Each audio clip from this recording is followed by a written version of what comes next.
നമസ്കാരം, അനുജാസ് ടീച്ചിങ് ആസ്പിരൻസിലേക്ക് ഏവർക്കും സ്വാഗതം. ഇന്ന് നമ്മൾ ഡിസ്കസ് ചെയ്യുന്നത് പ്രത്യേകിച്ച് ഇന്ന് ചോദിച്ച ഇന്റർവ്യൂ ചോദ്യങ്ങളും കഴിഞ്ഞ ദിവസങ്ങളിൽ ചോദിച്ച് നമ്മൾ ഡിസ്കസ് ചെയ്യാത്ത കുറച്ച് ചോദ്യങ്ങളുമാണ് ഇന്ന് നമ്മൾ സംസാരിക്കാൻ പോകുന്നത്. അവയെക്കുറിച്ച് പറയുകയാണ്. അപ്പോൾ ഇന്നത്തെയൊക്കെ ഇന്റർവ്യൂ അനുഭവം, അതായത് ഇന്ന് 31/1/2025 ഇന്നത്തെ ഒരു ഇന്റർവ്യൂ അനുഭവം വെച്ച് നോക്കുമ്പോൾ കഴിഞ്ഞ ദിവസം നമ്മൾ ഡിസ്കസ് ചെയ്ത ഒട്ടുമിക്ക കാര്യങ്ങളും ഇന്ന് വീണ്ടും ചോദിച്ചു എന്നുള്ളതാണ്.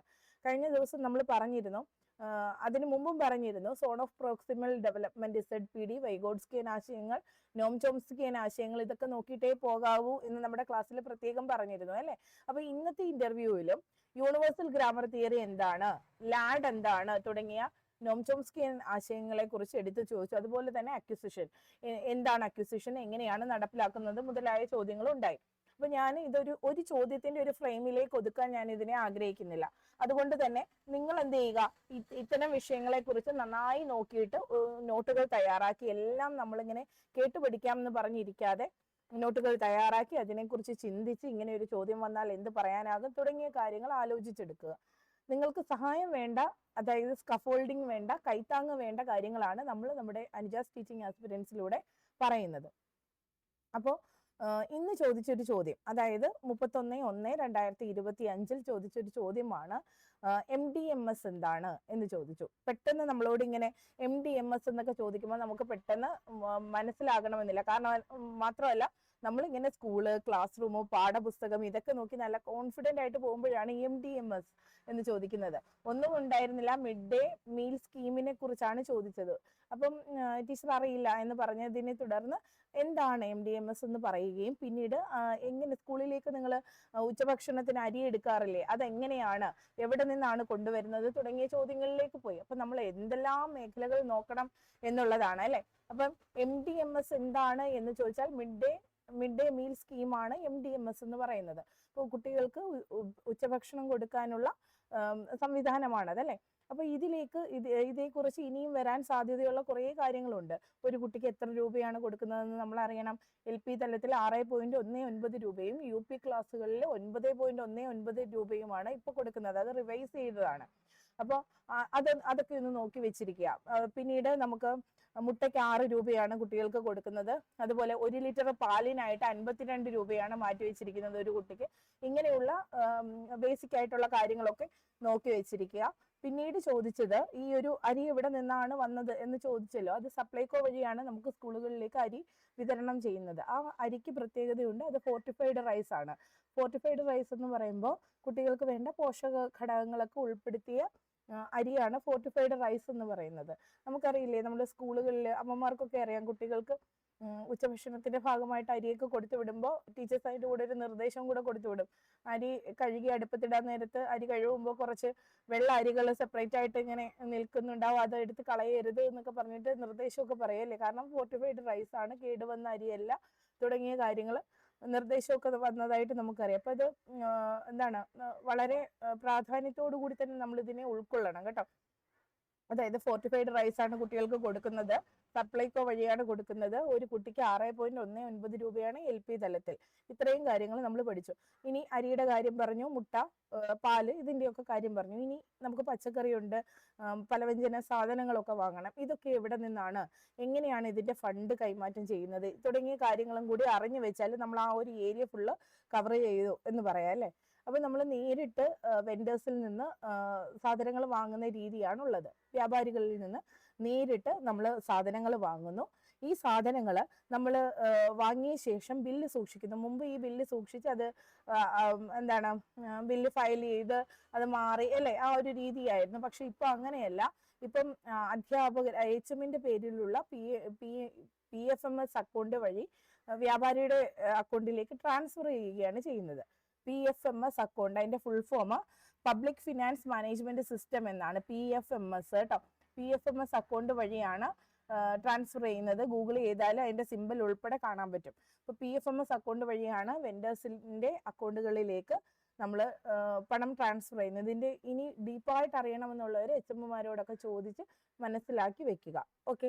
അപ്പോൾ നമ്മൾ വാങ്ങുന്ന സ്ഥിരം സാധനം വാങ്ങുന്ന ആളുകളുടെ അക്കൗണ്ടുകൾ PFMS അക്കൗണ്ടുമായിട്ട് കണക്ട് ചെയ്ത് അതുവഴി അക്കൗണ്ട് ട്രാൻസ്ഫർ ആണ് ചെയ്യുന്നത്. അപ്പോൾ നമുക്ക് യാതൊരു എന്താണ് മാൽ ഫങ്ഷൻസും ഇല്ലാതെ അല്ലേ, അതിനകത്തൊരു കള്ളത്തരവും ഇല്ലാതെ കാര്യങ്ങൾ സുതാര്യമായിട്ട് ചെയ്യാൻ കഴിയും എന്നുള്ളതാണ് അതിന്റെ പ്രത്യേകത.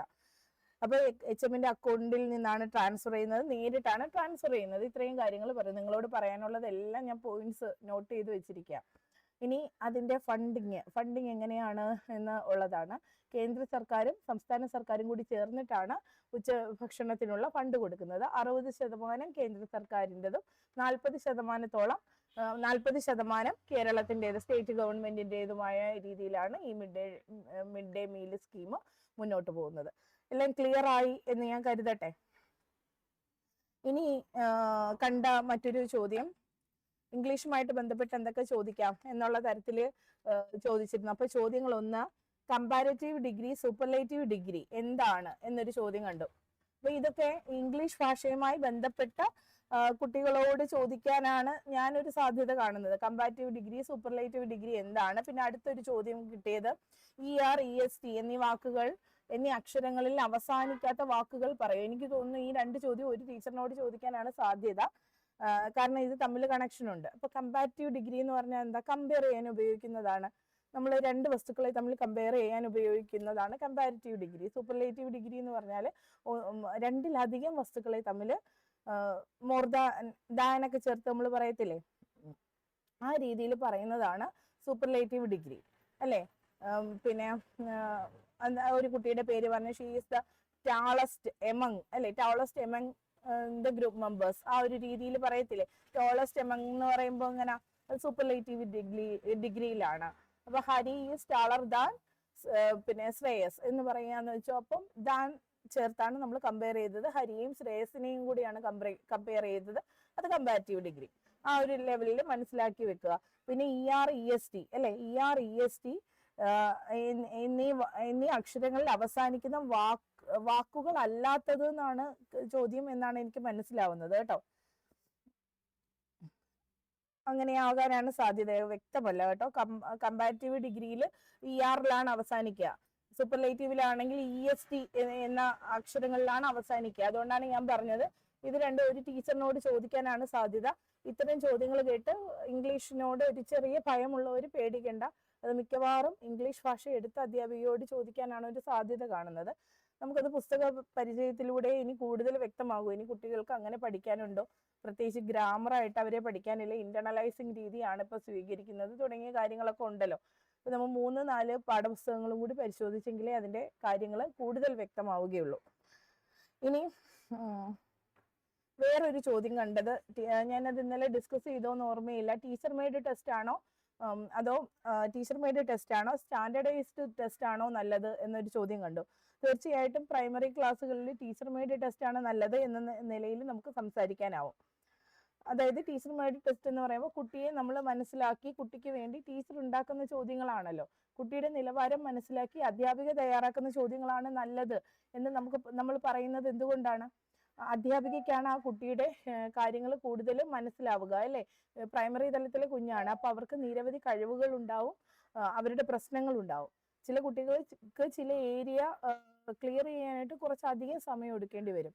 അത്തരം കുട്ടികളോട് അതേ ചോദ്യങ്ങൾ തന്നെ ചോദിച്ച് അവരെ ബാക്കിലേക്ക് കൊണ്ടുവരുന്നതിനേക്കാൾ നല്ലത് അവർക്കനുസരിച്ചുള്ള ചോദ്യങ്ങൾ ചോദിച്ച് കോൺഫിഡൻസ് ബിൽഡ് ചെയ്ത് അവരെ മുന്നോട്ട് കൊണ്ടുവരുന്നതാണ് നല്ലത്. നമ്മുടെ കുഞ്ഞുങ്ങൾ മത്സര പരീക്ഷകളിലേക്ക് പോകുന്ന ഒരു പ്രായമൊന്നുമില്ല. ആദ്യം അവർക്ക് കോൺഫിഡൻസ് ആണ് വേണ്ടത്. ചോദ്യങ്ങളെ മനസ്സിലാക്കാനുള്ള ശേഷിയും മനസ്സിലാക്കി ഉത്തരം പറയാനുള്ള കഴിവും തന്റെ ആശയങ്ങളെ ഭയമില്ലാതെ പറയാനുള്ള കഴിവുമാണ് നമ്മുടെ കുഞ്ഞുങ്ങൾക്ക് വേണ്ടത്. അപ്പൊ അതിന് നമ്മൾ ശ്രമിക്കുകയാണ് വേണ്ടത് അല്ലെ. കുട്ടികളിൽ കോൺഫിഡൻസ് ഉണ്ടാക്കുക, അത് ഒരു അധ്യാപികയ്ക്ക് കഴിയുകയുള്ളൂ. അത് പിന്നെ സ്റ്റാൻഡേർഡൈസ്ഡ് ടെസ്റ്റിന് അതിന് സാധിക്കണമെന്നില്ല. അത് കുഞ്ഞിനെ ചിലപ്പോൾ അവന്റെ ആത്മവിശ്വാസം കെടുത്തി അവനെ പുറകിലേക്ക് കൊണ്ടുപോകാൻ സാധ്യതയുണ്ട്. ഇതില് ഞാൻ സംസാരിക്കുന്നതിന്റെ ഇടയിൽ ബുദ്ധിമുട്ട് വരാൻ സാധ്യതയുണ്ട്. ഒരു അനൗൺസ്മെന്റ് പോകുന്നു, അപ്പോഴത്തേക്ക് ഞാനൊന്ന് ഓഫ് ചെയ്യട്ടെ.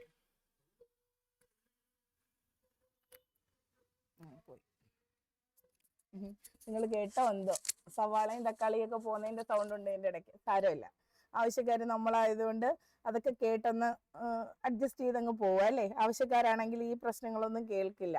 ഇനി അടുത്ത ചോദ്യം നോക്കട്ടെ. നിങ്ങളോട് പറയാനുള്ളത് ഞാൻ പലയിടങ്ങളിലായിട്ട് മാറ്റി വെച്ചിരിക്കുകയാണ്, പല ഫോൾഡറുകളിലായിട്ട്. ഓക്കെ, ഇന്ത്യൻ രാഷ്ട്രീയ ചരിത്രത്തിലെ അധ്യാപകർ ആരൊക്കെ എന്നൊരു ചോദ്യം ഉണ്ടായിരുന്നു. അപ്പോൾ നമുക്ക് അവിടെ പെട്ടെന്ന് ഓർക്കേണ്ടത് ഇന്ത്യൻ രാഷ്ട്രീയ ചരിത്രമാണ് ചോദിച്ചത്. അതുകൊണ്ട് ഇന്ത്യ ദേശീയ തലത്തിലുള്ള അധ്യാപകരെ ആകാം ഉദ്ദേശിക്കുന്നത് അല്ലെ ചോദ്യം അങ്ങനെയാണെങ്കിൽ. ഇനി അതല്ല കേരള രാഷ്ട്രീയവുമായി ബന്ധപ്പെട്ടാണെങ്കിൽ നിലവിലും അധ്യാപകരായിട്ടുള്ളവരുണ്ട്, അത് ഓർത്ത് സംസാരിക്കുക. അപ്പം ഇന്ത്യൻ രാഷ്ട്രീയ ചരിത്രം പറയുമ്പോൾ doctor Sarvepalli Radhakrishnan, doctor BR Ambedkar, Maulana Abdul Kalam Azad തുടങ്ങിയവരെ കുറിച്ച് നമ്മൾ സംസാരിക്കണം അല്ലെ. അപ്പൊ ആദ്യം നമ്മൾ ഡോക്ടർ S രാധാകൃഷ്ണനെ കുറിച്ച് സംസാരിക്കുന്നു. അദ്ദേഹം ഇന്ത്യയുടെ അതായത് എതിരില്ലാതെ തിരഞ്ഞെടുക്കപ്പെട്ട രാഷ്ട്രപതിയായിരുന്നു. ഇങ്ങനെയുള്ള കാര്യങ്ങളൊക്കെ നമ്മൾക്ക് വ്യക്തമായി പറയാൻ സാധിക്കണം. ഡോക്ടർ S രാധാകൃഷ്ണൻ ഒരു ടോപ്പിക്കായി തന്നെ വരാൻ സാധ്യതയുള്ള ഒന്നാണ്. കാരണം അധ്യാപക ദിനം ഡോക്ടർ S രാധാകൃഷ്ണന്റെ ജന്മദിനമാണ്. അപ്പൊ അതുകൊണ്ട് തന്നെ അതിനെക്കുറിച്ചുള്ള ചോദ്യങ്ങൾ നിരവധി തവണ വന്നിട്ടുള്ളതാണ്. എന്നോട് ചോദിച്ചിട്ടുള്ള ചോദ്യമാണ്. ആരുടെ ജന്മദിനമാണ് അധ്യാപക ദിനമായിട്ട് നമ്മൾ ആഘോഷിക്കുന്നത്? അപ്പോൾ എങ്ങനെയാണ് അതിന്റെ പ്രവർത്തനങ്ങൾ എന്തൊക്കെയാണ് തുടങ്ങിയ കാര്യങ്ങൾ നമുക്ക് ചോദ്യങ്ങളായിട്ട് വരാൻ സാധ്യതയുണ്ട്.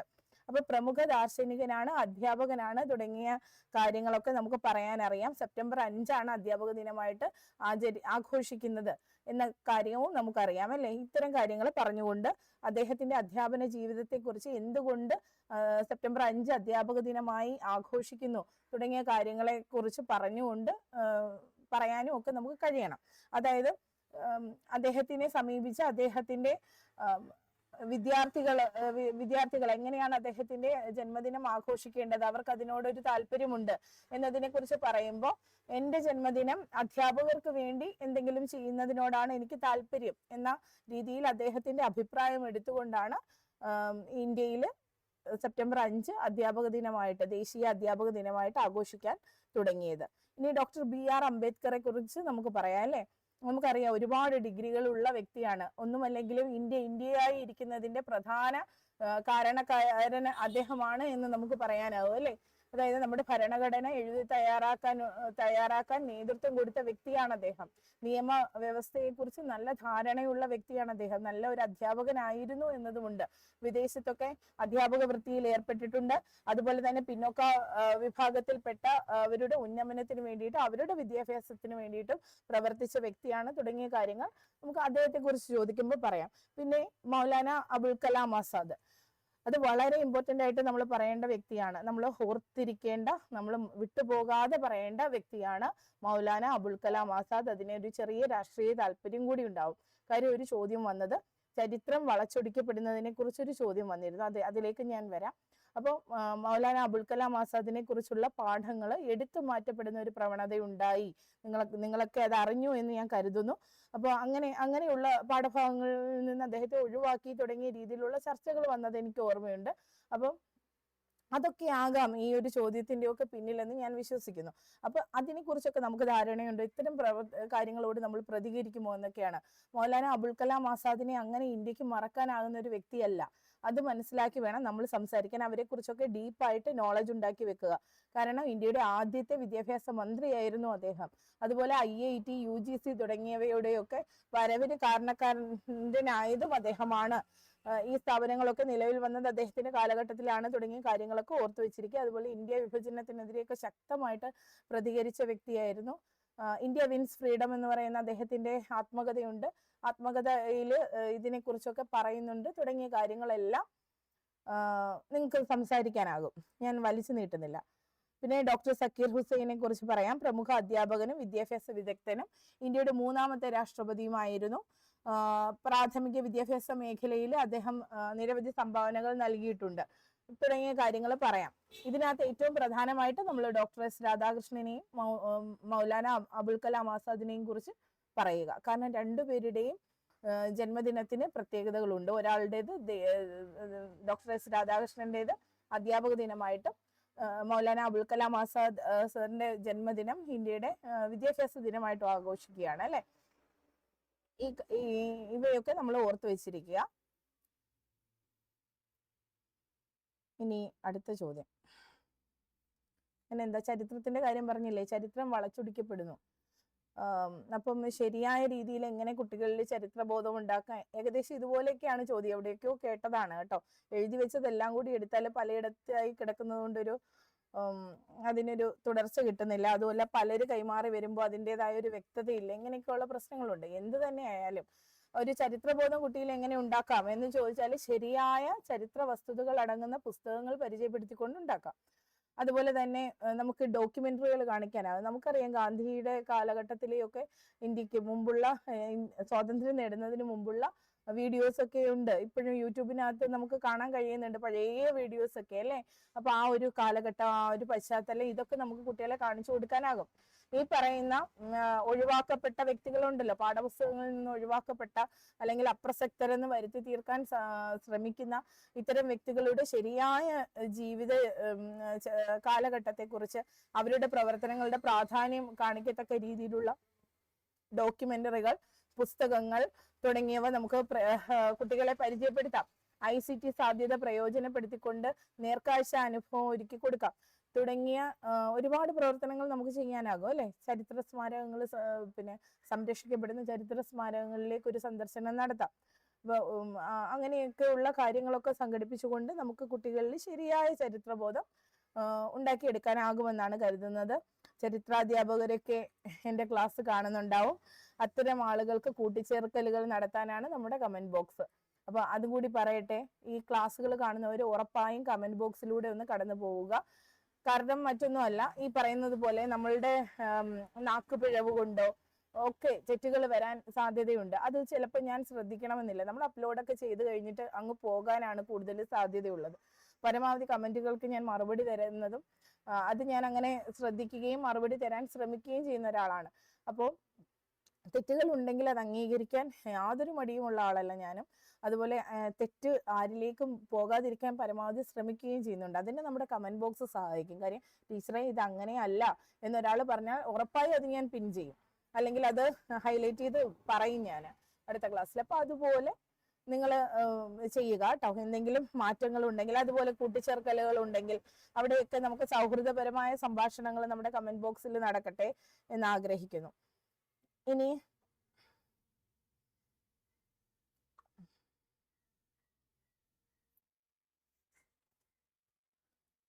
നമ്മൾ പറഞ്ഞതാണ് ടീച്ചിങ് മാനുവലിന്റെ കാര്യമൊക്കെ നമ്മൾ പറഞ്ഞു അല്ലേ. പിന്നെ നിങ്ങൾക്ക് സംശയം തോന്നാവുന്ന ഒന്ന്, ഗണിത പഠനവുമായിട്ട് ബന്ധപ്പെട്ട ഒരു ചോദ്യം കണ്ടായിരുന്നു. ചിഹ്നങ്ങൾ കുട്ടികളിലേക്ക് എങ്ങനെ ഉറപ്പിക്കാം എന്ന രീതിയിൽ ഒരു ചോദ്യം കണ്ടു. ഒന്നാമത് ഗണിതം പ്രയാസം, കണക്കാ ടീച്ചറെ എന്ന് പറയുന്ന എന്നെ പോലുള്ള അധ്യാപകരുണ്ടാകാൻ സാധ്യതയുണ്ട്. നമ്മൾ ആ വഴിയിൽ നിന്ന് എങ്ങനെയെങ്കിലും ഒന്ന് ഇവിടെ രക്ഷപ്പെടാൻ നോക്കുന്ന കുറച്ച് ടീമുകൾ കാണും. അപ്പൊ അവർക്കതൊരു ബുദ്ധിമുട്ടാവും അല്ലെ. എന്നാലും നമ്മൾ മനസ്സിലാക്കേണ്ടത്, നമ്മുടെ കുട്ടികൾക്ക് കൊടുക്കാൻ ഒരു പ്രവർത്തനം ആസൂത്രണം ചെയ്യാൻ പറഞ്ഞാൽ ഏറ്റവും നല്ല രീതി ഗെയിമുകളാണ്, കളിരീതിയാണ്, അതുപോലെ കഥയാണ്. ഇത് രണ്ടും നമ്മുടെ കുഞ്ഞുങ്ങൾക്ക് വളരെ ഇഷ്ടമുള്ള കാര്യമാണ്. അപ്പൊ ആ രീതിയിൽ ഗണിതം പഠിപ്പിക്കാനാകുമോ എന്നത് നമുക്ക് ഒന്ന് ചിന്തിച്ച് പ്ലാൻ ചെയ്യാവുന്നതേ ഉള്ളൂ. ഇപ്പം അഡിഷൻ പഠിപ്പിക്കുകയാണ് അല്ലെ. അഡിഷൻ പ്ലസ് ചിഹ്നമാണ് വേണ്ടത്, അധിക ചിഹ്നം അല്ലെ. അപ്പോൾ നമ്മൾ കുട്ടികളെ പിന്നെ ഓരോ ചിഹ്നങ്ങളും പഠിപ്പിക്കാനായിട്ട് കുട്ടികളെ ഇതാണ് പ്ലസ് കാണിച്ചിട്ട് ഇതാണ് അഡിഷൻ എന്ന് പറഞ്ഞ്, അല്ലെങ്കിൽ ഇത് സബ്സ്ട്രാക്ഷൻ എന്നൊക്കെ പറഞ്ഞ് പഠിപ്പിക്കുക എന്ന് പറഞ്ഞാൽ നടക്കുന്ന കാര്യമല്ല. കുട്ടികൾക്ക് ഒരു കൺഫ്യൂഷൻ ഉണ്ടാവും. അത്ര പാടുള്ള കാര്യമാണോ എന്നല്ല, കുഞ്ഞുങ്ങളുടെ മനസ്സിൽ നിന്ന് ചിന്തിക്കുക. ഒന്ന് കൂട്ടമാണ്, കൂടുകയാണ്, കൂടുമ്പോൾ ഒരു സിമ്പലും കൂടെ അധികം വരും എന്നുള്ള രീതിയിൽ അധിക ചിഹ്നമൊക്കെ നമുക്ക് പറഞ്ഞു കൊടുക്കാം. പക്ഷെ അതിനെ രസകരമായ രീതിയിൽ അവതരിപ്പിക്കാൻ നമുക്കൊരു ഇമാജിനേറ്റീവ് സ്റ്റോറി ഒക്കെ ഉണ്ടാക്കിയിട്ട് കൂടുതൽ കിട്ടുന്ന, ഇപ്പൊ ഒരു മാജിക് വാൻഡ് ആണ് എന്നുള്ള രീതിയിലേക്ക് അഡിഷന്റെ സിമ്പലിനെ കാണിച്ചുകൊണ്ട് ഒരു മാജിക് വാൻഡ് ആയിട്ട്, മാന്ത്രിക വടിയായിട്ട് ഒക്കെ പറഞ്ഞുകൊണ്ടോ എന്തെങ്കിലുമൊക്കെ സ്റ്റോറീസ് കണക്ട് ചെയ്തൊക്കെ നമുക്ക് സംസാരിക്കാവുന്നതേ ഉള്ളൂ. ബാക്കി സ്റ്റോറി നിങ്ങൾ ഡെവലപ്പ് ചെയ്യണം. അല്ലെങ്കിൽ ഈ കേരളം മുഴുവൻ ഒരൊറ്റ സ്റ്റോറിയിലേക്ക് പോവാം. അത്രയും പേര് കാണുന്നതല്ല, എങ്കിലും കുറച്ചു പേരെങ്കിലും കാണുന്നത് കൊണ്ടേ സ്റ്റോറി എല്ലാം ഒന്നായി പോവും. എങ്കിലും ഞാനൊന്ന് ഒന്ന് പറയാം, ആരും അതുപോലെ പോയി പറയില്ല എന്നുള്ള പ്രതീക്ഷയിൽ പറയാണ്. അപ്പൊ അധിക ചിഹ്നം നമുക്ക് കുട്ടികളെ പഠിപ്പിക്കണം എന്നുണ്ടെങ്കിൽ, മായ എന്ന് പറയുന്ന ഒരു കുഞ്ഞ്, ഒരു മാന്ത്രിക ലോകത്തെ കഥയാണ് ടീച്ചർ പറയാൻ പോകുന്നത്. ഒരു ഗ്രാമം ഉണ്ടായിരുന്നു. അവിടുത്തെ എല്ലാവർക്കും മന്ത്രങ്ങളൊക്കെ അറിയാവുന്ന മനോഹരമായ ഗ്രാമം. അവിടുത്തെ കാഴ്ചകളോ വളരെ മനോഹരമാണ്. നല്ല ചോക്ലേറ്റ് പുഴ ഒഴുകുന്നു അല്ലെ. അങ്ങനെ കുട്ടികൾക്ക് എന്തൊക്കെയാണോ ഇഷ്ടം ഇതെല്ലാം ചേർത്ത് നമുക്ക് ആ ഗ്രാമത്തെ അങ്ങ് വർണ്ണിക്കാം. ഇതൊക്കെ കഴിഞ്ഞിട്ട് നമ്മൾ പറയുന്നത് അവിടെ ഒരു കുട്ടിയുണ്ട്, ആളുടെ പേര് മായ എന്ന. നല്ല മിടുക്കി കുട്ടിയാണ്. പിന്നെ എല്ലാ സൂത്രപ്പണിയിൽ എല്ലാ കാര്യങ്ങളും വേഗം ചെയ്യണം, ചെയ്തിട്ട് ഒരുപാട് നേരം കളിക്കണം, ഈ ചോക്ലേറ്റ് പുഴയിൽ പോയിട്ട് ചോക്ലേറ്റ്സ് ഒത്തിരി കഴിക്കണം. ഇതൊക്കെയാണ് നമ്മുടെ മായക്കുട്ടിയുടെ ഇഷ്ടം. അപ്പോൾ മായക്കുട്ടിക്ക് പിന്നെ ഇങ്ങനെയുള്ള ഇഷ്ടങ്ങൾ ഉള്ളത് കൊണ്ട് ഒരു ദിവസം മായയുടെ അമ്മ പറയാണ്, പിന്നെ പൂന്തോട്ടത്തില് വേഗം ചെടികൾ നടാൻ പറഞ്ഞു. അപ്പൊ ഒരു വരിയിൽ അഞ്ച് വരികളാണ് നടേണ്ടത്. ഒരു വരിയിൽ 6 പൂക്കളുള്ള ചെടികളാണ് നടേണ്ടത്. അപ്പൊ മാജിക്കൊക്കെ ഉപയോഗിച്ച് പെട്ടെന്ന് ചെയ്യാം. പക്ഷെ അതിന് പോലുള്ള ക്ഷമ നമ്മുടെ മായക്കില്ല. ഓരോന്നും നടാനായിട്ട് ഉള്ള ക്ഷമയില്ലാത്തത് കൊണ്ട് മാജിക് ഉപയോഗിക്കാമെന്ന് തീരുമാനിച്ചു. എന്നിട്ട് മായ എന്ത് പറഞ്ഞു, ഞാൻ പിന്നെ മൾട്ടിപ്ലിക്കേഷൻ ആണേ പറയുന്നത്, ഞാൻ എന്താ പറഞ്ഞതെന്ന് എനിക്ക് ഓർമ്മയില്ല. നിങ്ങളോട് ഡിവിഷൻ എന്ന് വല്ലതും പറഞ്ഞോന്ന് എനിക്ക് ഓർമ്മയില്ല. അപ്പൊ മൾട്ടിപ്ലിക്കേഷന്റെ കാര്യം ഇങ്ങനെ നമുക്ക് പറയാം. അപ്പോൾ എന്താ പിന്നെ മായ ചെയ്തേന്ന് അറിയാമോ? 5 വരിയിലേക്ക് 6 പൂക്കളുള്ള ചെടി വരണം. അപ്പൊ മായ ഇങ്ങനെ പറഞ്ഞു, 5 വരി 6 പൂക്കൾ വേഗം വരട്ടെ, 5 വരിയില് 6 പൂക്കളുള്ള ചെടികൾ വേഗം വരട്ടെ എന്നുള്ള രീതിയിൽ പറഞ്ഞു കഴിഞ്ഞിട്ട് മായ എണ്ണി നോക്കി. 5 വരി, അതിൽ 6 പൂക്കളുള്ള 6 ചെടികള് വേഗം വരട്ടെ എന്നാണേ പറഞ്ഞത്. അപ്പൊ അത് നിങ്ങളൊന്ന് വ്യക്തമാക്കിക്കൊണ്ടേ. അപ്പൊ ആ ഒരു രീതിയിൽ പറഞ്ഞിട്ട് നമ്മൾ കുട്ടികളോട് അത് പറയുകയാണ്. പറഞ്ഞിട്ട് നമുക്ക് അത് ആദ്യം ബോർഡിലേക്ക് ഇങ്ങനെ കാണിച്ചു കൊടുക്കാം. കാണിച്ചു കൊടുത്തിട്ട് ഇങ്ങനെ എപ്പോഴും പറയാൻ വയ്യ മായക്ക് ഇങ്ങനെ ഇതുപോലെ. മായ ആ ഗാർഡൻ അത് ചെയ്ത് കഴിഞ്ഞപ്പോഴത്തേക്ക് അമ്മ പറഞ്ഞു, എത്ര ഭംഗിയായിട്ട് മോള് വേഗത്തിൽ ചെയ്തു, അങ്ങനെയാണെങ്കിൽ ഇപ്പുറത്തെ സൈഡിലും കൂടി നമുക്ക് ഗാർഡൻ ഒന്ന് വിപുലീകരിക്കാം എന്ന് പറഞ്ഞിട്ട് വീണ്ടും അമ്മ വേഗത്തിൽ ചെയ്യാൻ പറഞ്ഞപ്പോൾ നമ്മുടെ മായക്ക് ജോലി എടുക്കാൻ വയ്യ, ഇങ്ങനെ പറഞ്ഞു നിൽക്കാനും സമയമില്ല, വേഗം കളിക്കാൻ പോണം. അപ്പൊ ഇതിനൊരു സൂത്രപ്പണി കണ്ടുപിടിച്ചതാണ്. ഒരു സിമ്പിള് കണ്ടുപിടിച്ചു. സിമ്പിൾ പറഞ്ഞിട്ട് ഞാൻ ഈ സിമ്പിൾ കാണിക്കുന്നതനുസരിച്ച് വേഗം വരണം എന്ന് പറഞ്ഞിട്ട് മായ കണ്ടുപിടിച്ച സിമ്പിൾ ആണ് എന്ന് പറഞ്ഞിട്ട് നമുക്ക് മൾട്ടിപ്ലിക്കേഷന്റെ സിമ്പിൾ കാണിച്ചു കൊടുക്കാം. 5 തവണ 5 വരി 6 എണ്ണം എന്നുള്ള രീതിയിൽ, പിന്നെ 6 × 5 എന്നൊക്കെ ഉള്ള രീതിയിലേക്ക് നമുക്ക് അതിനെ ഒന്ന് പ്ലേസ് ചെയ്ത് കാണിച്ചു കൊടുക്കാം. ഈ ഏകദേശം ഒരു ധാരണ ഉണ്ടായി എന്ന് കരുതുകയാണ്. നിങ്ങൾ അതിനെ ഡെവലപ്പ് ചെയ്ത് വളരെ ഭംഗിയായിട്ട് നിങ്ങൾ കൊണ്ടുപോകാൻ പറ്റും. എന്നേക്കാൾ കഴിവുള്ളവരാണ് നിങ്ങൾ. അപ്പം അത് നിങ്ങളെ കൊണ്ട് സാധിക്കും. ഇതുപോലെ പല രീതിയിൽ പല കഥകൾ ഡിവിഷനും അതുപോലെ പറയാം. ഇപ്പൊ ഇനിയിപ്പോ എല്ലാവരുടെയും ക്ലാസ്സുകളിലേക്ക് മാന്ത്രികതയും മന്ത്രത്തിന്റെ ഇത് മാത്രമായിട്ട് മാറാതെ ആശയങ്ങൾ പല രീതിയിൽ അവതരിപ്പിക്കാനായിട്ട് ശ്രമിക്കുക. ഡിവിഷന്റെ കാര്യമൊക്കെ ആണെങ്കിൽ നമുക്ക് ക്ലാസ്സിൽ തന്നെ എന്ത് ചെയ്യാൻ പറ്റും, ഒരു കേക്ക് കൊണ്ടുപോവാ അല്ലേ. നമുക്ക് ശമ്പളമൊക്കെ തരുന്ന എന്തിനാ, അതൊക്കെ വാങ്ങാനും കൂടിയാണ്. കുട്ടികൾക്ക് വേണ്ടി കൂടി കിട്ടുന്ന ശമ്പളത്തിന്റെ ഒരംശം ചെലവാക്കണം കേട്ടോ. ഞങ്ങളുടെ വീട്ടിലൊക്കെ അങ്ങനെ ആയിരുന്നു. ഞങ്ങൾക്ക് കിട്ടുന്നതിനേക്കാൾ കൂടുതൽ കുഞ്ഞുങ്ങൾക്ക് കൊടുക്കുന്ന 2 അധ്യാപകരാണ് എൻ്റെ വീട്ടിലുണ്ടായിരുന്നത്. അപ്പം കുട്ടികൾക്ക് വേണ്ടിയിട്ട് ഒരു കേക്കൊക്കെ വാങ്ങിയിട്ട് നമുക്ക് പോവാം. അയ്യോ, ടീച്ചറിന്റെ കയ്യിൽ ഒരു കേക്കേ ഉള്ളൂ, എന്നാലും നമുക്ക് എല്ലാവർക്കും എടുക്കാൻ വേണ്ടിയിട്ടുണ്ടല്ലേ ഈ കേക്ക്. സോറി. നമുക്ക് ഈ കേക്ക് എല്ലാവർക്കും കിട്ടണം. അപ്പൊ എന്ത് ചെയ്യും? കുട്ടികൾ പറയും മുറിക്കാൻ ടീച്ചറെ. എന്നാൽ ടീച്ചർ ഈ പകുതി അങ്ങ് മുറിച്ചിട്ട് ഒരാൾക്ക് കൊടുത്താൽ നിങ്ങൾ അടി ഉണ്ടാക്കില്ലേ? അപ്പൊ എങ്ങനെ മുറിക്കണം? എല്ലാവർക്കും ഒരുപോലെ വേണോ അതോ എങ്ങനെ അങ്ങ് മുറിച്ചാലും മതിയോ എന്നൊക്കെ ചോദിക്കണം. അപ്പൊ കുട്ടികൾ തന്നെ പറയും ഒരുപോലെ മുറിക്കണം ടീച്ചറെ. അപ്പൊ നമ്മൾ എത്ര പേരുണ്ട് അതിനനുസരിച്ച് മുറിക്കണം അല്ലേ. അപ്പൊ ആ ഒരു രീതിയിൽ പറഞ്ഞ് ഡിവിഷൻ എന്നുള്ള ആശയത്തെ ഇങ്ങനെ മുറിക്കുന്നതിന്, ഇങ്ങനെ ഡിവൈഡ് ചെയ്യുന്നതിന് ഒരു സിമ്പിൾ ഉണ്ട് ഗണിതത്തിൽ, ഏതാണെന്നറിയാമോ എന്ന് പറഞ്ഞ് ആ സിമ്പിൾ പരിചയപ്പെടുത്തുന്നു. നമ്മൾ അതിനോടൊപ്പം പറയേണ്ട ഒരു കാര്യമുണ്ട്. ഇതെല്ലാം കൂടി ഒരൊറ്റ ക്ലാസ്സിലോ സിമ്പിളുകളെ എല്ലാം ഒന്നിച്ചോ പരിചയപ്പെടുത്താൻ പാടില്ല അല്ലേ. അതൊക്കെ നിങ്ങൾക്ക് അറിയാലോ അല്ലേ. ഒരു സിമ്പിളാണ് കുട്ടിയെ ഉറപ്പിക്കേണ്ടത് ഒരു സമയം. അതിന്റെ ആശയങ്ങൾ പൂർണ്ണമായി കിട്ടിയതിന് ശേഷമാണ് അടുത്ത ഗണിതക്രിയയിലേക്ക് പോകേണ്ടത്. തുടങ്ങിയ കാര്യങ്ങളും കൂടി ഓർത്ത് വെച്ചിരിക്കുക, അതേക്കുറിച്ച് പറയുക. അപ്പം നമ്മളോട് ചോദിക്കുക, ഇതെല്ലാം ഒന്നിച്ചാണോ, ഈ കഥകളെല്ലാം ഒന്നിച്ചാണോ പറയേണ്ടത്? അതുപോലെ ഒരേ രീതിയിലേക്ക് കൊണ്ടുപോയാൽ കുട്ടികൾക്ക് മടുപ്പം തോന്നും. അതൊക്കെ ശ്രദ്ധിക്കുക. ഇനി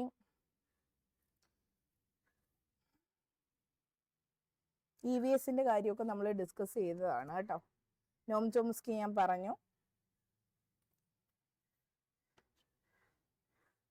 കലാ, കായിക, പ്രവൃത്തി പരിചയം ഇവയെല്ലാം ഉദ്ഗ്രഥന രീതിയിൽ എങ്ങനെ പഠിപ്പിക്കാം എന്ന ചോദ്യം. എങ്ങനെ പഠിപ്പിക്കാം? 1ാം ക്ലാസ്സിൽ ഉദ്ഗ്രഥനമാണ്, 2ലും ഉദ്ഗ്രഥനമാണ്.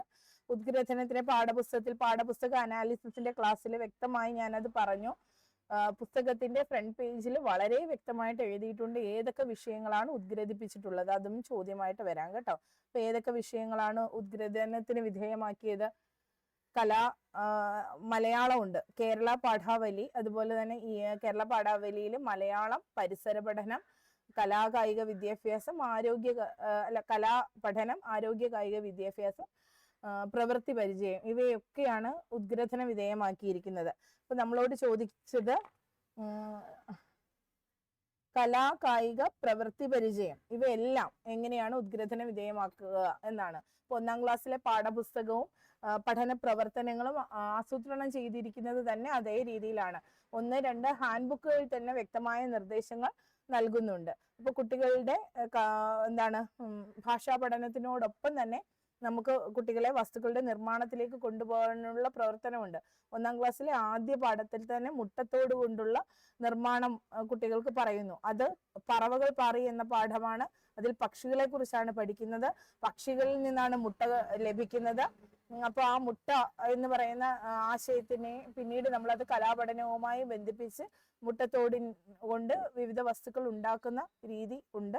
അപ്പൊ ആ രീതിയിലേക്ക് നമുക്ക് ഓരോന്നിനെയും പ്ലേസ് ചെയ്ത് പറയാൻ പറ്റും. അപ്പൊ അതിനകത്ത് കലാപഠനം എങ്ങനെ കൊണ്ടുവരും? ശബ്ദങ്ങൾ, പക്ഷിയുടെ ശബ്ദങ്ങൾ അനുകരിക്കുമ്പോൾ അവിടെ കലാപഠനമായി. പക്ഷികളെ പോലെ പാറി വരുമ്പോൾ അവയുടെ ചലനങ്ങൾ സൃഷ്ടിക്കുമ്പോൾ അവിടെ കായിക പരമായ ബുദ്ധി വികാസത്തിനുള്ള അവസരം നമുക്ക് കൊടുക്കാൻ പറ്റും അല്ലെ?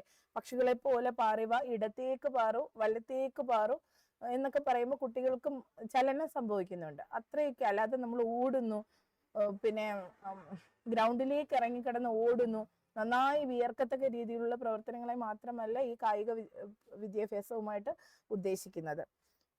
അപ്പൊ ഈ ഒരു രീതിയിൽ പറയാം അല്ലെ? അങ്ങനെ നോക്കാതെ. പിന്നെ ചോദിച്ചത് പപ്പറ്റുമായിട്ട് ബന്ധപ്പെട്ട ഒരു ചോദ്യം ഞാൻ കണ്ടായിരുന്നു. അത് നിങ്ങൾക്ക് ഇപ്പൊ ഓർമ്മ വന്ന് കാണും എന്ന് വിചാരിക്കുകയാണ്. പപ്പറ്റ്സ് എന്താണ്, പഠനത്തിന് വേണ്ടിയിട്ട് അതിനെ എങ്ങനെ ഉപയോഗപ്പെടുത്താൻ തുടങ്ങിയ കാര്യങ്ങൾ ചോദിച്ചിരുന്നു. പപ്പറ്റ്സ് അല്ലേ? അതോ പപ്പറ്റ്രി എന്ന് തന്നെയാണോ പപ്പറ്റ്സ് എന്നാണോ ചോദിച്ചത് എന്നറിയില്ല. പപ്പറ്റ്രി എത്ര തരം എന്നാണോ എന്തോ, എന്തായാലും നമ്മൾ അതൊന്ന് നോക്കിക്കൊണ്ട് പോവുക. എന്താണ് പാവ അല്ലെ? നമ്മള് പിന്നെ പാവകളെ ഉപയോഗിച്ചിട്ടുള്ള പാവ നാടകങ്ങളൊക്കെ ചെയ്തത് ഓർമ്മയുണ്ടോ? TTCക്കൊക്കെ ഞങ്ങളൊക്കെ ഉണ്ടാക്കിയിട്ടുണ്ട്. ഈ പിന്നെ ന്യൂസ് പേപ്പർ വെച്ചിട്ട് നമ്മള് പേപ്പർ പൾപ്പൊക്കെ എടുത്തിട്ട് ഓരോ രൂപങ്ങളൊക്കെ ഉണ്ടാക്കിയത് ഓർമ്മയുണ്ട്. അപ്പൊ അതുപോലെ ഈ പപ്പറ്റ്റിയുമായിട്ട് ബന്ധപ്പെട്ട കുറച്ച് കാര്യങ്ങൾ നോക്കാം നമുക്ക്. പപ്പറ്റ്സ് പലതരം ഉണ്ട്. ഒന്ന് ഹാൻഡ് പപ്പറ്റ്സ്, അതായത് കൈയിലേക്ക് പപ്പറ്റിനെ കൈകൾ മുഴുവനായി കൈ കടത്തിയിട്ട് നമ്മൾ ഇങ്ങനെ ചലിപ്പിക്കുന്ന തരത്തിലുള്ള പപ്പറ്റ്സ് ഉണ്ട്. അപ്പൊ അത് എന്ന് പറയുന്നത് നിങ്ങൾക്ക് ഓർമ്മയുണ്ടോ? നമ്മളുടെയൊക്കെ 90s കിഡ്സിന്റെ കാര്യമാണ് പറയുന്നത്. പിന്നെ പണ്ട് TV-യിൽ ഇങ്ങനെ ഒരു കുരങ്ങനെയൊക്കെ കഴുത്തിൽ തൂക്കിയിട്ട് ഒരാൾ വന്നിട്ട് കുറെ കാര്യങ്ങൾ, കഥകളൊക്കെ പറയും. ഈ കുരങ്ങ ഇങ്ങനെ സംസാരിക്കുന്ന കണക്ക് ഇങ്ങനെ ആക്കുന്നതൊക്കെ. അപ്പൊ അത് ഹാൻഡ് പപ്പറ്റ് അല്ലേ? അങ്ങനത്തെ ഹാൻഡ് പപ്പറ്റ് ഉണ്ട്. പിന്നെ ഫിംഗർ പപ്പറ്റ്സ് ഉണ്ട്, ഫിംഗറിൽ ഇട്ടിട്ട് അല്ലെ, അമ്മ, അച്ഛൻ എന്നൊക്കെ പറഞ്ഞിട്ട് നമ്മളിങ്ങനെ കളിക്കാറില്ലേ? അപ്പൊ അങ്ങനെയുള്ള ഫിംഗർ പപ്പറ്റ്സ്, വിരലുകൾ ഉപയോഗിക്കുന്ന ഫിംഗർ പപ്പറ്റ്സ് ഉണ്ട്. പിന്നെ റോഡ് പപ്പറ്റ്സ് ഉണ്ട്. നമ്മൾ ടീച്ചിങ് പ്രാക്ടീസിനൊക്കെ ഉണ്ടാക്കിയിട്ടില്ലേ റോഡ് പപ്പറ്റ്സ്? ഈ കമ്പിൽ കുത്തിപ്പിടിച്ചിട്ട് കമ്പിനകത്ത് വെച്ചിട്ട് ഓരോന്നിനെ കാണിക്കത്തില്ലേ? ഓരോ മൃഗങ്ങളെയും പക്ഷികളെയും ഒക്കെ ഇങ്ങനെ കാണിച്ച് അവരുടെ പിന്നെ ആക്ട് വരുന്ന സമയത്ത് ഇങ്ങനെയൊക്കെ വെച്ചിട്ട് നമ്മൾ ചെയ്തിട്ടുണ്ട്, നിർമ്മിച്ചിട്ടുണ്ട്. അതാണ് റോഡ് പപ്പറ്റ്. അപ്പൊ നമ്മൾ എന്തൊക്കെ പറയാം? ഹാൻഡ് പപ്പറ്റ് പറഞ്ഞു, ഫിംഗർ പപ്പറ്റ് പറഞ്ഞു, റോഡ് പപ്പറ്റ് പറഞ്ഞു, പിന്നെ ഷാഡോ പപ്പറ്റ്. ഷാഡോ പപ്പറ്റ് നമ്മൾ അധികം ഉണ്ടാക്കിയിട്ടില്ല. നിഴൽപ്പാവക്കൂത്ത് അതിന് വേണ്ടിയിട്ടൊക്കെ ചെയ്യുന്നതാണ് ഷാഡോ പപ്പറ്റ്. അതിന്റെ ഷാഡോസ് കാണിച്ചിട്ട് ഷാഡോസ് വെച്ചിട്ട് നമ്മൾ കളിക്കുന്ന നിഴൽപ്പാവക്കൂത്ത്, അത് ഓർത്ത് വെച്ചിരിക്കുക. അങ്ങനെ പലതരം പപ്പറ്റ്സ് ഉണ്ട് കേട്ടോ. അപ്പം പപ്പറ്റ്സ് ഏതൊക്കെയാന്ന് മാത്രം നോക്കിയാൽ പോരെ അല്ലെ, അവയെ എങ്ങനെ പഠനത്തിലേക്ക് കൊണ്ടുവരാം എന്നുള്ളത്. അപ്പൊ ഭാഷാ പഠനത്തിനാണ് കൂടുതലായിട്ട് ഉപയോഗിക്കുന്നത് എന്ന് കരുതി നമുക്ക് അതിലൂടെ പരിസര പഠനവും എല്ലാം പഠിപ്പിക്കാൻ പറ്റും അല്ലേ. ഭാഷാ പഠനത്തിന് കൂടുതൽ ഉപയോഗിക്കുന്നു എന്ന് പറയുമ്പോൾ നമ്മുടെ ആശയങ്ങൾ ആശയവ്യക്തതയോടുകൂടി അവതരിപ്പിക്കാനും ആ ദൃശ്യം നമ്മുടെ പിന്നെ ദൃശ്യത്തിന്റെ ആവിഷ്കാരം നടക്കാനും ഒക്കെ ഈ പപ്പറ്റിംഗ് രീതി നമുക്ക് ഉപയോഗിക്കാൻ പറ്റും, പപ്പറ്റ്രി ഉപയോഗിക്കാൻ പറ്റും. ഒരു കഥയെ നമുക്ക് കഥാപാത്രങ്ങളെ കൊണ്ടുവന്ന് പപ്പറ്റ്രിയിലൂടെ അവതരിപ്പിക്കാം. EVS ആണെങ്കിലും അതുമായി ബന്ധപ്പെട്ട ആശയങ്ങള്, പരിസര പഠനവുമായി ബന്ധപ്പെട്ട ആശയങ്ങള്, മൃഗങ്ങളുടെ നമുക്ക് ഈ പറഞ്ഞ പോലെ റോഡ് പപ്പറ്റ് ഒക്കെ ഉപയോഗിച്ചിട്ട് നമുക്ക് ചെയ്യാനാകും അല്ലെ, സ്ട്രിങ് പപ്പറ്റ് ഒക്കെ ഉപയോഗിച്ചിട്ട് നമുക്ക് ചെയ്യാൻ പറ്റും. സ്ട്രിങ് പപ്പറ്റ് പറഞ്ഞില്ല. സ്ട്രിങ് പപ്പറ്റ് എന്ന് പറയുമ്പം ഓർമ്മയുണ്ടോ? നിങ്ങൾ ഹിന്ദി പാട്ടൊക്കെ ആൽബം ഒക്കെ കാണുന്നവരായിരുന്നോ? ഫൽഗുനി പതക്കിന്റെ ഒക്കെ പാട്ടൊക്കെ ഇഷ്ടമുള്ള ടീംസ് ഒക്കെ ഇതിനകത്ത് കാണും. അപ്പൊ അതിനകത്ത് നമ്മൾ കണ്ടിട്ടില്ല ഇങ്ങനെ പപ്പറ്റ് ഒക്കെ വെച്ചിട്ട് ഇങ്ങനെ ഡാൻസ് ചെയ്യുന്നത്. അപ്പൊ ആ ഒരു രീതി, അത് ഇങ്ങനെ നൂല് ചരടുകളൊക്കെ ഇങ്ങനെ വലിക്കുമ്പോൾ കൈയും കാലും ഒക്കെ അനക്കുന്ന, അതാണ് സ്ട്രിങ് പപ്പറ്റ്. ഇത്രയും കാര്യങ്ങൾ 5 തരം പപ്പറ്റ്സിനെ കുറിച്ച് ഇപ്പൊ ഞാൻ പറഞ്ഞു. ഹാൻഡ് പപ്പറ്റ്, ഫിംഗർ പപ്പറ്റ്, പിന്നെ എന്താ പറഞ്ഞ സ്ട്രിങ് പപ്പറ്റ്, ഷാഡോ പപ്പറ്റ്, പിന്നെ റോഡ് പപ്പറ്റ്, റോഡ് വെച്ചിട്ട് ഉള്ളത്. അങ്ങനെ ഇത്രയും കാര്യങ്ങൾ ഓർത്ത് വെച്ചേക്കാം. ക്ലാസ് റൂമിൽ എങ്ങനെ ഉപയോഗിക്കുന്നു എന്നതിനെ കുറിച്ച് നമ്മൾ പറഞ്ഞു. ഇത് കുട്ടികളെ ആക്റ്റീവായിട്ടിരിക്കാൻ എൻകറേജ് ചെയ്യുന്നു. കൊളാബറേറ്റീവ് ലേണിങ്ങും ഒക്കെ അവിടെ സാധ്യമാവുന്നുണ്ട് അല്ലെ. കുട്ടികളെ ഒന്നിച്ചൊരേ കാര്യത്തിന് വേണ്ടിയിട്ട് അവർ ഒന്നിച്ച് മുന്നോട്ട് പോകുന്നു, അവർ ആശയങ്ങൾ വിനിമയം ചെയ്യുന്നു അല്ലെ, അവരത് ആസ്വദിക്കുന്നു, കലാപഠനം സാധ്യമാകുന്നു. പിന്നെ അങ്ങനെയുള്ള ഒരുപാട് ആശയങ്ങൾ നമുക്ക് ഇതിനെ കണക്ട് ചെയ്ത് പറയാൻ പറ്റും. ഇത്രയൊക്കെ മതിയടോ, ബാക്കിയൊക്കെ നിങ്ങളുടെ കയ്യിലുണ്ട്, എല്ലാം നിങ്ങളുടെ കൈവശം തന്നെ ഉണ്ട് കേട്ടോ. എവിടേക്കും ഒരു കോൺഫിഡൻസ് കുറവല്ലേ, അത്രയേ ഉള്ളൂ. പിന്നെ റീസെന്റ് ആയിട്ടുള്ള കാര്യങ്ങളൊക്കെ ഒന്ന് നോക്കിയിട്ട് പോവുക. MG സാറിനെ കുറിച്ച്, ISRO ഇസ്രോയുടെ പുതിയ ചെയർമാൻ, അദ്ദേഹത്തിനെ കുറിച്ചുള്ള ഒരു ബ്രീഫ് നോട്ട്, അതുപോലെ തന്നെ നമ്മുടെ പുതിയ ഗവർണറിനെ കുറിച്ച് അദ്ദേഹത്തിന്റെ ഒരു ചെറിയൊരു ഹിസ്റ്ററി തുടങ്ങിയ കാര്യങ്ങളൊക്കെ ഒന്ന് മനസ്സിലാക്കി വെച്ചിരിക്കാം. ഇനി രക്ഷിതാക്കളെ കുട്ടികളുടെ പഠനത്തില് രക്ഷിതാക്കളുടെ പ്രാധാന്യം, അധ്യാപകരുടെ പ്രാധാന്യം, ഈ തരത്തിലൊരു ചോദ്യം. അപ്പൊ രക്ഷിതാക്കളുടെയും അധ്യാപകരുടെയും പങ്ക് കുട്ടികളുടെ പഠനത്തില് ഇങ്ങനെ ഒരു ചോദ്യം വന്നാല് എന്താ ഉത്തരം പറയുക? മക്കളൊക്കെ ഉള്ളവര് അവനവന്റെ അനുഭവം വെച്ച് അങ്ങ് പറയണം. പിന്നെ സ്കൂളുകളിൽ പഠിപ്പിക്കുന്നവര് ആ അനുഭവം വെച്ച് പറയണം. എന്തിനാ മക്കള്, നമുക്കൊരു 100,000 കുഞ്ഞുങ്ങളില്ലേ നമ്മുടെ സ്കൂളിൽ അല്ലെ, അപ്പൊ അവരുടെ അനുഭവങ്ങൾ വെച്ച് പറയണം. പിന്നെ സ്കൂളിലെ മുഴുവൻ കുട്ടികളും നമ്മുടെ കുഞ്ഞുങ്ങളാണ് എന്ന് ചിന്തിക്കുന്നിടത്ത് നമുക്ക് ഒരു നിരാശയുടെ ആവശ്യം വരുന്നില്ല. മനസ്സുകൊണ്ട് നമ്മളൊക്കെ അതിന് തയ്യാറെടുത്ത് ഇങ്ങനെ കാത്തിരിക്കുക അല്ലെ. 100,000 പിള്ളേരെ പഠിപ്പിക്കാൻ അവരുടെ അമ്മയാവാനായിട്ട് ഇങ്ങനെ കാത്തിരിക്കുക. നമുക്കേ പറ്റൂ ഒരു 1000കണക്കിന് കുഞ്ഞുങ്ങളുടെ അമ്മയാവാൻ അല്ലെ, ടീച്ചർമാർക്കേ പറ്റൂ. അപ്പൊ നമ്മളിങ്ങനെ കാത്തിരിക്കുകയാണ്. അപ്പോൾ രക്ഷിതാക്കൾക്കും അധ്യാപകർക്കും കുട്ടികളുടെ വിദ്യാഭ്യാസത്തിൽ കാര്യമായ പങ്ക്, ഒരേ തരത്തിലുള്ള പങ്ക് തന്നെയാണ് ഉള്ളതെന്ന് വേണമെങ്കിൽ പറയാം. നമ്മൾ സ്കൂളിൽ കിടന്ന് എത്ര കഷ്ടപ്പെട്ട് പഠിപ്പിച്ചിട്ടും വീട്ടിലേക്ക് വരുമ്പോൾ കുഞ്ഞിന് സമാധാനമില്ലെങ്കിൽ അവിടെ കഴിഞ്ഞു, അവരുടെ പഠിത്തം അവിടെ തീർന്നു. അതിനുള്ള സാഹചര്യം ഓരോ വീട്ടിലും ഉണ്ടാക്കിയെടുക്കണം. ഞാൻ എൻ്റെ ഒരു അനുഭവം പറഞ്ഞോട്ടെ, സമയമുണ്ടോ എന്തോ നിങ്ങൾക്ക്? എൻ്റെ ക്ലാസ്സില് 1ാം ക്ലാസ്സില് ബുക്ക് വൃത്തിയായി സൂക്ഷിക്കണം എന്നുള്ള എനിക്ക് കുറച്ച് നിർബന്ധമുണ്ട്. ബുക്ക് എപ്പോഴും നീറ്റായിട്ട് സൂക്ഷിക്കണം. അപ്പൊ അതിന് ഞാൻ പറയും, എൻ്റെ അമ്മയും അച്ഛനും എന്നോട് പറഞ്ഞിട്ടുള്ള രീതി അനുസരിച്ച് തന്നെയാണ് ഞാൻ എൻ്റെ മക്കളോട് പറയുന്നത്. ബുക്ക് ജീവനുള്ളതാണ്, ജീവനുള്ള വസ്തുക്കളെ നമ്മൾ വേദനിപ്പിക്കോ? അപ്പൊ അതുപോലെ നമ്മളുടെ ഫ്രണ്ടാണ്, നമ്മളുടെ സുഹൃത്താണ്, നമ്മളുടെ അറിവ് മുഴുവൻ നമ്മൾ എഴുതി വെക്കുന്നത് ബുക്കിലാണ്. ജീവനുള്ള വസ്തുവിനെ എടുക്കുന്ന എങ്ങനെയാണോ ആ രീതിയിൽ വേണം ബുക്ക് സൂക്ഷിക്കാൻ എന്ന് പറയും. പിന്നെ നമ്മളോട് കുഞ്ഞുങ്ങൾക്ക് സ്നേഹം ഉണ്ടെങ്കിൽ നമ്മൾ പറയുന്ന എല്ലാ കാര്യവും അനുസരിക്കാൻ അവർക്കിടയിൽ മത്സരമായിരിക്കും. അപ്പൊ അങ്ങനെ സ്ഥിരം ഒരു കുഞ്ഞിന്റെ മാത്രം ബുക്കിനകത്ത് അഴുക്കെന്ന് വെച്ചാല് ആദ്യം സ്നേഹത്തോടെ നമ്മൾ പലതവണ പറഞ്ഞിട്ടും അത് മാറ്റുന്നില്ല. നമുക്ക് തന്നെ ആ ബുക്ക് എടുക്കാൻ തന്നെ നമുക്ക് ചിലപ്പോൾ ബുദ്ധിമുട്ട് തോന്നും. ആ ഒരു രീതിയിലേക്ക് അതിനകത്ത് കറിയുടെ അംശം, പിന്നെ അങ്ങനെ ഇങ്ങനെയൊക്കെ അത് മുഴുവൻ അഴുക്കാക്കി വെച്ചിരിക്കുകയാണ് ഓരോ പേജും. അപ്പൊ ഞാൻ ബുക്ക് വൃത്തിയായി കുട്ടികൾക്കൊക്കെ ബ്രൗൺ പേപ്പർ ഇട്ട് തനിയെ പൊതിഞ്ഞു കൊടുക്കും. ക്ലാസ്സിൽ തന്നെ ഒരു റോള് ബ്രൗൺ പേപ്പറൊക്കെ സൂക്ഷിച്ചു വെച്ചിട്ടുണ്ട്. രക്ഷിതാക്കൾക്ക് എല്ലാവർക്കും ഇത് സാധിക്കില്ല. അപ്പൊ അത് ചെയ്ത് നമ്മൾ പിൻ ചെയ്തൊക്കെ കൊടുത്തു വിടുന്ന ബുക്ക് എൻ്റെ teaching manual, note book, text, ഞാൻ കൊണ്ടുപോകുന്ന മുഴുവൻ സാധനവും അതേപോലെ ബ്രൗൺ പേപ്പർ ഇട്ട് പൊതിഞ്ഞ് തന്നെയാണ് സൂക്ഷിക്കുക. അല്ലെങ്കിൽ കുഞ്ഞുങ്ങൾ ചോദിക്കും ടീച്ചറിന്റെ ബുക്ക് എന്താ ഇങ്ങനെ ഇരിക്കുന്നതെന്ന് ചോദിക്കും. അപ്പോൾ ഈ കുഞ്ഞിനോട് എത്ര പറഞ്ഞിട്ടും പരിഹാരമില്ല. അപ്പൊ എനിക്ക് തോന്നി അത് ഇരുന്ന് പഠിക്കുന്ന സ്ഥലത്തിന്റെ കുഴപ്പമാണ്. ആകാം, ഓരോ വീട്ടിലും ഓരോ സിറ്റുവേഷൻ. അപ്പൊ ഞാൻ ഗ്രൂപ്പിൽ പറഞ്ഞു, എല്ലാവരും, വാട്സപ്പ് ഗ്രൂപ്പ് ഉണ്ട്, വളരെ ആക്റ്റീവായിട്ടുള്ള ഒരു ഗ്രൂപ്പാണ്. എല്ലാവരും കുഞ്ഞുങ്ങൾ ഇരിക്കുന്ന എനിക്ക് എല്ലാ വീട്ടിലേക്കും എത്താൻ പറ്റുന്നില്ല. ഞാൻ അവിടെ ഡെയിലി വേജ് ആയിട്ടാണ് പോകുന്നത്. എനിക്ക് ചെറിയ കുഞ്ഞാണെന്ന്. അപ്പൊ അതുകൊണ്ട് എല്ലായിടത്തും പോകാനൊന്നും പറ്റില്ല. അപ്പൊ എല്ലാവരുടെയും വീടിന്റെ ഫോട്ടോയും അവരിരുന്ന് പഠിക്കുന്ന റൂമിന്റെ, പഠിക്കുന്ന സ്ഥലത്തിന്റെ ഫോട്ടോയും അയച്ചു തരണം എന്ന് പറഞ്ഞു. പേഴ്സണലായിട്ട് അയച്ചു തരണം എന്ന് പറയുമ്പോഴാണ് ഓരോ കുഞ്ഞിന്റെയും വീടും സാഹചര്യവും നമുക്ക് മനസ്സിലാവുന്നത്. പലരും ഇരുന്ന് പഠിക്കുന്നത്, ഞാൻ പറഞ്ഞു ചിലപ്പോൾ നിങ്ങൾക്ക് ഒരു മേശയൊന്നും ഉണ്ടാവണമെന്നില്ല. നിങ്ങൾ എവിടാണോ സ്ഥിരം ഇരുന്ന് പഠിക്കുന്നത് അവിടെ ഇരുന്ന് പഠിക്കുന്ന ഫോട്ടോ ടീച്ചറിന് അയച്ചു തരണമെന്ന്. അപ്പോഴാണ് ഓരോ കുഞ്ഞുങ്ങൾ കട്ടിലിന്റെ ഒരു സൈഡ് ഇങ്ങനെ ഒതുക്കി വെച്ച് അവിടെ ഇരുന്ന് പഠിക്കുന്നു. അവരുടെ ഹൈറ്റ് അനുസരിച്ചുള്ള ടേബിൾ ഇല്ല. അതാണ് വീട്ടിൽ പോകുമ്പോൾ അവരുടെ ഹാൻഡ് റൈറ്റിംഗ് മോശം. ഞാൻ ഈ പറഞ്ഞ കുട്ടിക്ക് പ്രത്യേകിച്ച് യാതൊരു സ്ഥലവും ഇല്ല. ആഹാരം കഴിക്കുന്ന ടേബിളിന്റെ ഒരു സൈഡിൽ ഇരുന്ന് വളരെ കൺജസ്റ്റഡ് ആയിട്ടുള്ള ഒരു രീതിയിൽ ആണ് ഇരിക്കുന്നത്. പക്ഷെ ചില സൗകര്യങ്ങൾ അവർക്ക് ഒരുക്കി കൊടുക്കാനുള്ള ശേഷിയും ഉണ്ട്, പറ്റും. അങ്ങനെ അവർക്ക് വ്യക്തമായ നിർദ്ദേശങ്ങൾ കൊടുത്ത് അതിനൊരു മാറ്റം വരുത്തി ഓരോ കുട്ടിക്കും ഇരിക്കാനൊരിടം, അത് കട്ടിലാണെങ്കിലും വൃത്തിയായി സൂക്ഷിച്ച് ന്യൂസ് പേപ്പർ വിരിച്ച് അതിന്റെ പുറത്ത് ബുക്ക് വെച്ച് എഴുതണം. ആഹാര സാധനങ്ങൾ മാറ്റി വെക്കണം. കൈ വൃത്തിയായി കഴുകിയതിന് ശേഷം, അല്ലെ നമ്മുടെ കൈയുടെ ഇവിടുന്നൊക്കെ അഴുക്ക് പറ്റും. ഇങ്ങനെയുള്ള നിർദ്ദേശങ്ങളൊക്കെ കൊടുത്താണ് ആ ബുക്ക് നീറ്റാക്കി എടുത്തത്. പിന്നീട് ആ ബുക്ക് വളരെ വൃത്തിയായി ആ കുഞ്ഞിനെ സൂക്ഷിക്കാൻ പറ്റി എന്നുള്ളതാണ്.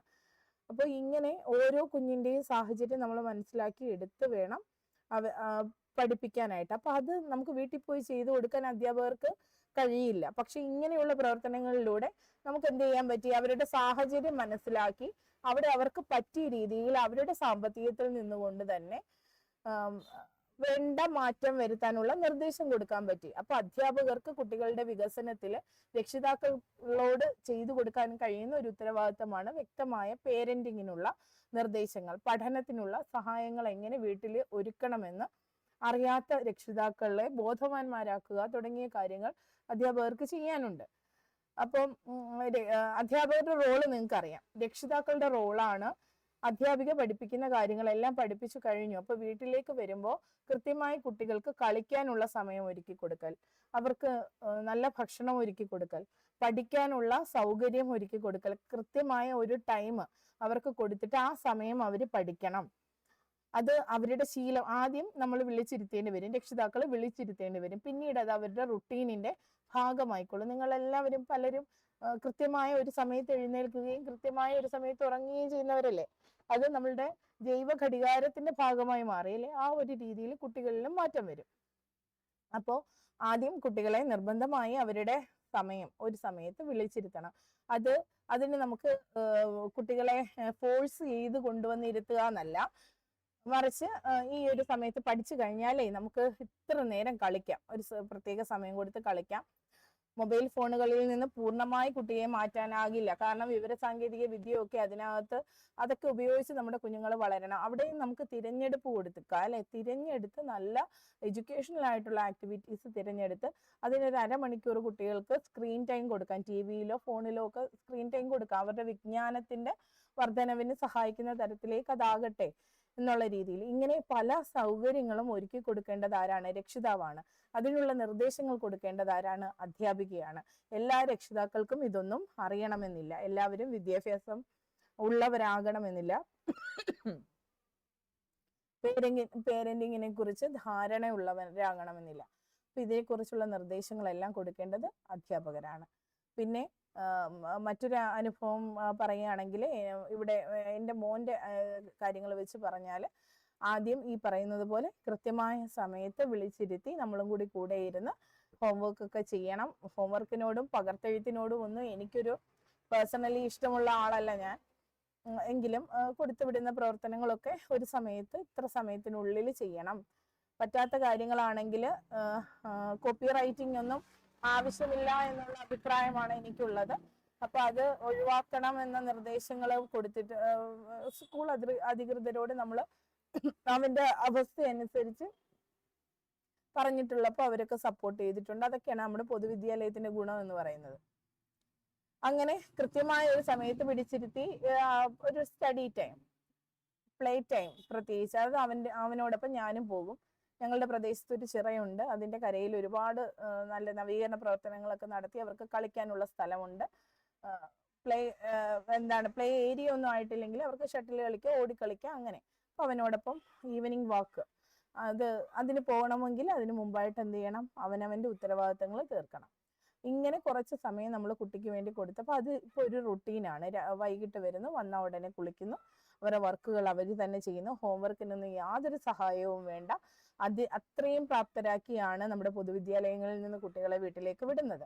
അതുകൊണ്ട് ചെറിയ വർക്കുകളൊക്കെയാണ് ഇപ്പോൾ ഉള്ളത്. വളരെ ആസ്വദിച്ച് ആ വർക്കുകൾ തനിയെ ചെയ്ത്, എന്തെങ്കിലും വേർഡ്സിലുള്ള ഡൗട്ട്സ് ഉണ്ടെങ്കിൽ, സ്റ്റേറ്റ് സിലബസിൽ ഇംഗ്ലീഷ് മീഡിയം ആണ് പഠിക്കുന്നത്, അപ്പൊ അതിനകത്ത് മാത്സ് ഒക്കെ വരുമ്പോൾ എന്തെങ്കിലും ഇതിങ്ങനെയാണോ എന്നൊന്നുകൂടി ഉറപ്പ് വരുത്തുക എന്നതിനേക്കാൾ അപ്പുറത്തേക്ക് യാതൊരു സഹായവും വേണ്ടാത്ത രീതിയിൽ ആണ് കുട്ടി ഇപ്പോൾ വളർന്നു പോകുന്ന സാഹചര്യം. ഇപ്പൊ അതാണ്, അത്ര ക്വാളിറ്റി എഡ്യൂക്കേഷൻ ആണ് നമ്മുടെ പൊതുവിദ്യാലയങ്ങൾ കൊടുക്കുന്നത്.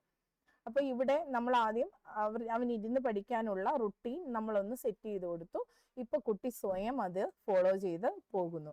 ആ ഒരു രീതിയാണ്, ഈ ഒരു രീതിയാണ് രക്ഷിതാക്കൾക്ക് ചെയ്യാനായിട്ട് നമുക്ക് രക്ഷിതാവിന്റെ പങ്ക് എന്ന് പറയുമ്പോൾ ചെയ്യാനുള്ളത്. അതിനേക്കാളൊക്കെ ഉപരി കുട്ടിയെ സന്തോഷവാനായി വെക്കുക. അതിന് കുട്ടികളോടൊപ്പം ക്വാളിറ്റി ടൈം രക്ഷിതാക്കൾ കൊടുക്കണം. ഈ വാക്ക് എവിടെയെങ്കിലും ഒക്കെ ഉപയോഗിക്കുക. രക്ഷിതാക്കൾ കുട്ടികളോടൊപ്പം ക്വാളിറ്റി ടൈം, എത്ര മണിക്കൂറുകൾ ചെലവാക്കുന്നു എന്നല്ല, എത്ര സമയം അവർക്ക് വേണ്ടി കൊടുക്കുന്നു എന്നുള്ളതാണ്. അവരോട് അറ്റൻറ്റീവായിട്ട് അവരോട് സംസാരിക്കുന്നു. നമ്മളുടെ തിരക്കുകൾ നമ്മുടെ കുഞ്ഞുങ്ങൾ മറ്റാരെക്കാളും നന്നായി മനസ്സിലാക്കും. എൻ്റെ ഏറ്റവും വലിയ സപ്പോർട്ട് എൻ്റെ മോനാണ്, എൻ്റെ ഏറ്റവും നല്ല സുഹൃത്തും അവനാണ്. അപ്പോൾ എൻ്റെ ഇഷ്ടങ്ങൾ എന്താണ് എന്ന് ഏറ്റവും നന്നായി അറിയുന്ന, ഏറ്റവും വാല്യൂ തരുന്ന ആളും അവനാണ്. അമ്മ ഇത് ചെയ്തോ, അമ്മ ഇങ്ങനെ പറഞ്ഞോ. ഇന്നിപ്പോ പോയത് ഞങ്ങളുടെ ഗ്രൂപ്പിലെ സാറ്, ഇന്ന് ഒരാൾ ഇന്റർവ്യൂവിന് പോയപ്പോൾ ഇന്ന സാറിന് ഇന്നല്ലേ ഇന്റർവ്യൂ, പിന്നെ വിളിച്ചോ, സാറ് പോയോ, ഇങ്ങനെയൊക്കെയുള്ള കാര്യങ്ങളെല്ലാം കാര്യമെല്ലാം അവരുമായിട്ട് ഷെയർ ചെയ്യുന്നുണ്ട്. അപ്പൊ കുട്ടികളുമായിട്ട് ക്വാളിറ്റി ടൈം നമ്മൾ പങ്കുവയ്ക്കണം. അവരോടെല്ലാം പറയണം, നമ്മുടെ ഇല്ലായ്മകൾ അവരെ ബോധ്യപ്പെടുത്തണം. ഇങ്ങനെയുള്ള കാര്യങ്ങളൊക്കെ രക്ഷിതാക്കൾക്ക് ചെയ്യാൻ കഴിയൂ. അത് ഓർമ്മപ്പെടുത്തേണ്ടത് അധ്യാപകരാണ്. അതുപോലെ വീട്ടില് ഭാര്യയും ഭർത്താവും തമ്മിലുള്ള വിഷയങ്ങൾ കുട്ടിയെയാണ് ഏറ്റവും അധികം ബാധിക്കുക. അപ്പൊ അങ്ങനെയുള്ള സാഹചര്യങ്ങൾ കുഞ്ഞുങ്ങൾക്ക് ഉണ്ടാകാതെ നോക്കേണ്ടതും രക്ഷിതാക്കളുടെ ഇതാണ്. അതുപോലെ പുതിയ സമൂഹത്തിൽ ഉണ്ടാകുന്ന ഓരോരോ തെറ്റുകൾ ഉണ്ടല്ലേ, ഓരോ കുട്ടികളുടെ കുറ്റകൃത്യങ്ങളുണ്ട്, കുട്ടികൾ അനുഭവിക്കുന്ന ശാരീരിക ഉപദ്രവങ്ങളും കാര്യങ്ങളും ഒക്കെ ഉണ്ട്. ഇതിനെക്കുറിച്ചൊക്കെയുള്ള ബോധവാന്മാരാക്കുന്നതിൽ അധ്യാപകർക്കും രക്ഷിതാക്കൾക്കും പങ്കുണ്ട്. ഈ ചോദ്യങ്ങളൊക്കെ വരാനും സാധ്യതയുണ്ട്.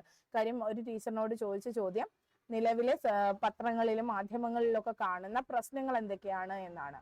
അപ്പൊ നമുക്ക് എഡ്യൂക്കേഷൻ വൈസ് ആയിട്ടുള്ള കാര്യങ്ങൾ നമുക്ക് പറയാം. പ്രശ്നങ്ങൾ ചോദിക്കുമ്പോൾ ലഹരി പറയാം, പോക്സോ കേസിന്റെ കാര്യം പറയാം അല്ലേ, പത്തനംതിട്ട ജില്ലയിലുണ്ടായ ആ കേസിനെ കുറിച്ച് പറയാം. ഒരു കുട്ടി നിരന്തരം ചൂഷണത്തിന് വിധേയമായ കാര്യങ്ങൾ, അപ്പൊ അതിന് അധ്യാപകരും ഒക്കെ ചെയ്യേണ്ടിയിരുന്ന ഒരുപാട് കാര്യങ്ങളുണ്ട് അല്ലെ, അതിനെ കുറിച്ചൊക്കെ സംസാരിക്കാനാകും.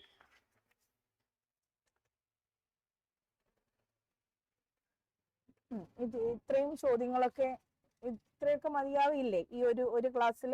ഇനി എന്തൊക്കെയാ വേണ്ടതെന്ന് കമന്റിലൂടെ അറിയിക്കണം കേട്ടോ. എന്തെങ്കിലും ഡൗട്ട്സ് ഉണ്ട്, ഇനി ഞാൻ പറയേണ്ടതായിട്ട് എന്തെങ്കിലും ഉണ്ട്. പിന്നെ ഒരുപാട് ചാനലുകളുണ്ട്, നല്ല നല്ല ഒരുപാട് ഇന്റർവ്യൂ ചാനലുകൾ ഞാനും കാണുന്നുണ്ട്. അവയൊക്കെ അതിനകത്തൊക്കെ ഈ കോമൺ ആയിട്ടുള്ള പല ചോദ്യങ്ങളുടെയും ഉത്തരങ്ങൾ ചെയ്തിടുന്നുണ്ട്.